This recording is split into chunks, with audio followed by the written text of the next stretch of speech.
Hi, I'm a very lucky person. I absolutely love my job and I get to work with an amazing bunch of people, and lovely as they are, I am not talking about the lot from PECT. I'm talking about all the teachers and the eco-coordinators and the pupils across the city who constantly inspire me. Our teachers and pupils do various different programmes. Eco-Schools is just one of them, and it helps them to embed into the ethos and the curriculum of our schools environmental education. It's actually an international award scheme, and it's in 53 countries around the globe, including countries like Iran and Saudi Arabia and the US. And in this country, it's administered by Keep Britain Tidy. It's a progressive scheme, so schools have to work through an award.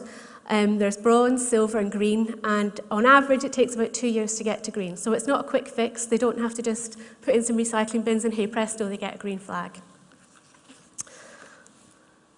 There are 9 themes within Eco-Schools, and all the different schemes that are available have a fairly similar plan, and they all fit together, so they're not mutually exclusive. For silver, as well as a range of other criteria, you need to have done an in-depth project on one theme. To get your first green flag, you have to do 3 themes. And then you have to do another 2 themes 2 years later, and then another 2 years later, right up until you get your 4th flag.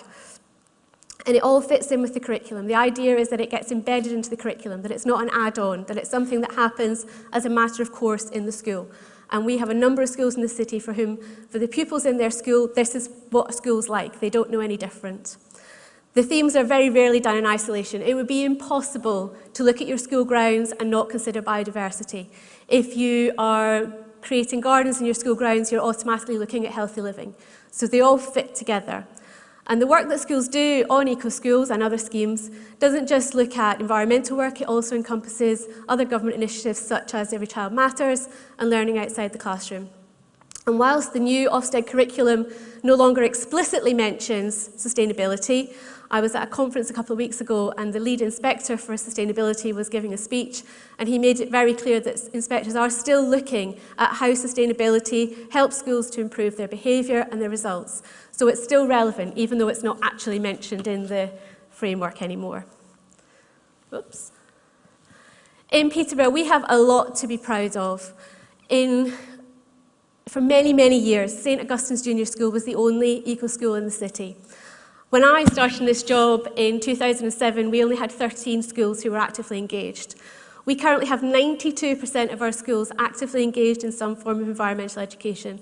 That means they've got a coordinator who has responsibility for it, and they have a plan of what they're doing. Schools across this city are demonstrating best practice, and it's not just the ones who've got the highest awards. So don't be fooled into thinking that just because a school doesn't have a green flag, it's not demonstrating best practice. I can guarantee if you go in there, you'll probably find some amazing work going on. Peterborough compares pretty impressively both nationally and regionally. The green line is Peterborough, and it's pretty nice to see us doing better than the national average and the regional average. In 2008, we were in the bottom 20 for local education authorities for environmental education. In January, the Eco-Schools stats showed that we were 28th out of 152 local authorities. And I think that's a pretty impressive thing for our schools to have achieved. Now, it's not just about getting awards. However, awards are a measure of progression and they are a measure of improvement. 70% of our schools who are taking part in Eco-Schools have an award, which shows that they haven't just registered and then not done a lot. They've actually kept moving, they've kept improving, they've kept helping their children to develop. And actually, I only made this chart 2 weeks ago, and in the next few weeks it's going to be out of date already, because we have one school due to be assessed for a green flag in 2 weeks, and we have another 3 waiting for an assessor to give them an appointment.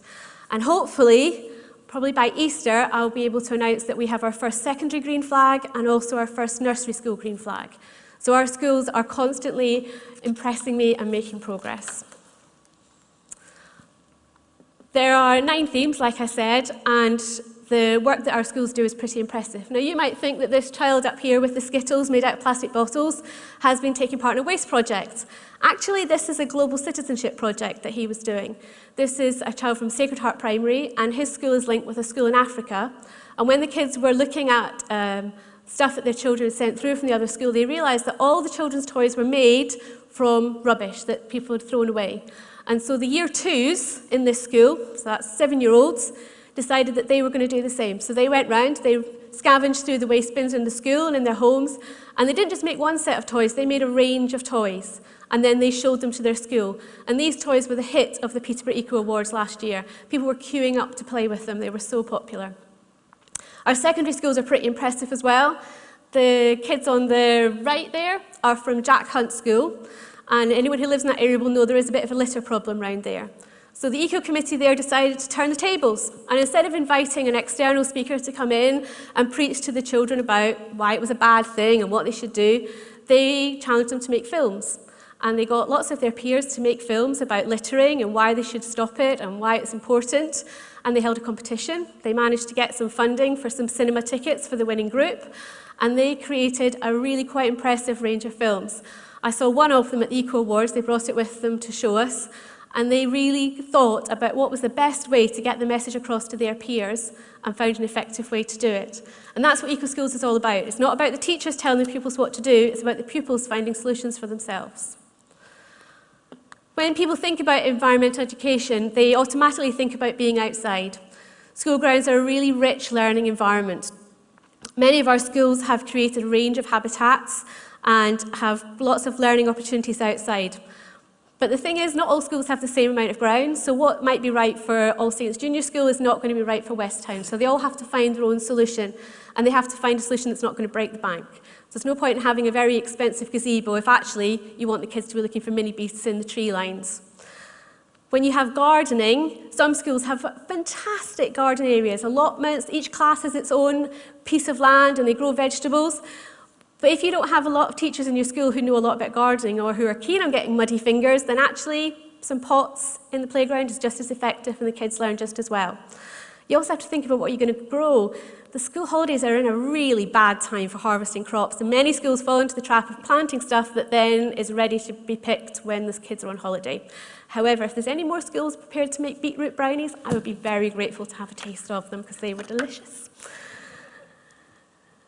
Schools in Peterborough have absolutely no excuse for not reducing their energy in terms of the kids changing their behaviour and in terms of their infrastructure. We have an amazing climate change team who you're going to hear more about later, who have a free energy resource kit that you can borrow for half a term. They have Jenna Hiley, they have Rob Ford who'll come out and give you support, who put on fantastic events like Power Down. I had a brilliant time at the Power Down prize giving a few weeks ago. And our schools are making real savings, but they should all be doing that. It shouldn't just be one or two. In terms of transport, we've recently got Sustrans providing an officer to do Bike It, and you're going to hear from some kids in one of the films about how much fun they're having doing Bike It. We have Travel Choice, who support schools to do their travel plan, and all our schools have a travel plan, but they need to keep improving it. And we have Anglian Water, who have a brilliant range of resources, and a bus which helps children to find out how much water you really do need to flush away a poo, which, trust me, when you're 7, is always a very important thing to know. So what can you do if you're a school? Well, if you're not signed up already, then do. There's no reason not to. In this city, we have an amazing number of organisations and support available. Marissa Ryland from the Wildlife Trust and I were at a conference, and we were quite shocked at how little support there is in other places. Schools around here, I don't think, realise how lucky they are. Make use of all the resources you've got. There are Twilights coming up this term, run by me and by other organisations. Go to them. That's what they're there for. Involve your local community, involve your local councillors, but most of all, you need to come to the Eco Awards this year, 3rd of July at Ken Stimpson School. Last year, we had 110 pupils aged 3 to 18 showing off how brilliant they were. It was a fantastic day, and this year we want to absolutely burst Ken Stimpson to the gunnels with all the pupils coming. And if you're not a school, there's lots you can do as well. Give them a call, find out what they need. I'm sure they'll be able to give you a long list of things that they could do with your skills, your time. If you're a councillor or a business and you have a small pot of money that you can donate to schools, then please do. Even a small amount of money can make a big difference. Many eco committees don't have a budget. They do fundraising for everything that they do. They're not going to ask you for hundreds and hundreds of pounds. They might even just ask you for £20 to buy some seeds this year. Get involved. And if you are a councillor or a governor or a parent, then please encourage your schools to come to the Eco Awards this year. We want it to make it especially brilliant.